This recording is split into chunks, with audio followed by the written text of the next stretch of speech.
Hey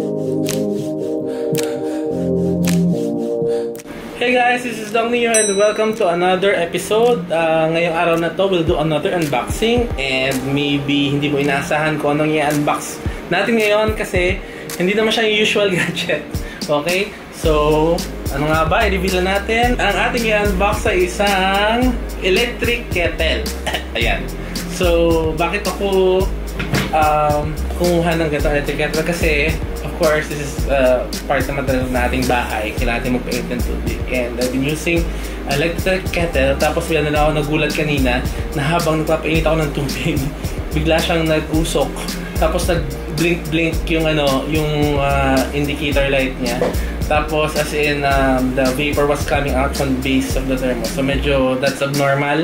And I decided na imbis na maging hazard pa at magkasunog, bibili na lang ako ng bagong thermos. Now, nagtingin-tingin ako ng price and usually it's around mga 500 to 700 or 800, parang ganyan. Nakita ko ng mura, kaya lang natatakot din akong bumili ng sobrang mura, like below 500 kasi baka nga low quality siya and yan, yung fire hazard in the end. So, I decided to nagulat ako kasi may bagong shop na if familiar kayo sa MI, gumagawa rin sila ng mga cellphones. Ayan. And then, yung shop nila is parang parang gusto nila maging digital home. So, from TV to vacuum, yung robotic na vacuum, and nagulat ako na merong thermos. So, it comes in two variants. This one, ito yung pinaka-basic, and it costs, parang just about 900 something, almost 1,000. And yung isa, yung mas mahal is 1,600 kasi pwede mo siya i-connect sa app, meron siyang Bluetooth, etc. Pero feeling ko, hindi naman necessary yung o hindi practical na gumastos ka pa na extra for that feature na pwede mo lang namang pindutin and magpainit. Kesa siguro pwede mo i-program kung pwede mo kapainit ng tubig, parang ganyan. So, let's get to unboxing this little baby. Okay, so ang ganda ng packaging niya, in fairness, for a thermos. Parang parang gadget talaga. Yeah, and okay, so inside, what's inside? Yeah. So parang cellphone, no? Meron siyang documentation. It's in Chinese because it's made in China, I would think. Yeah.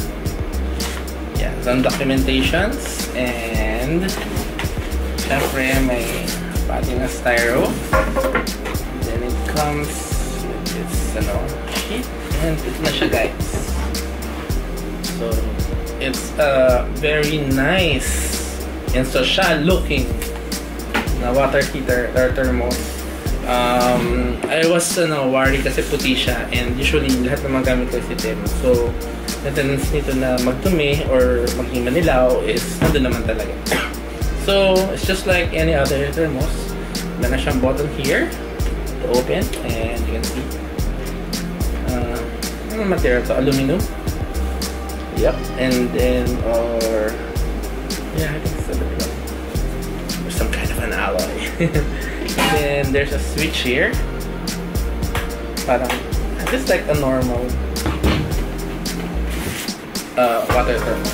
And then syempre kasama niyo yung base. And this might be a problem.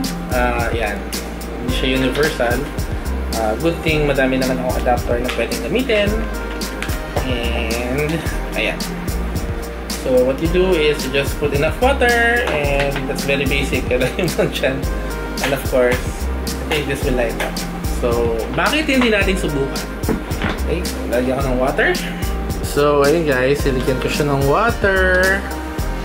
Just enough. I just wanna try kung nabubuhay siya, and I plugged it in. So ilagay ko siya sa kanyang base like that. And okay, I'll press this. And there's just a little red dot of light there. And then tingnan natin. And as you can see, tumunog agad.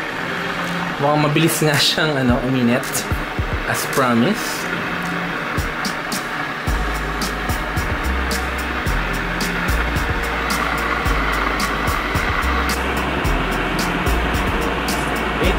still blinking.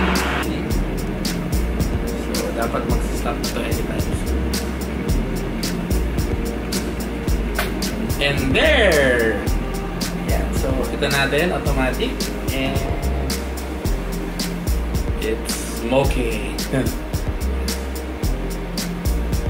So yeah, it works perfectly as it should. So ano yung tingin ko? I think it's worth it. Other than functionality, ang ganda rin ang aesthetic niya actually.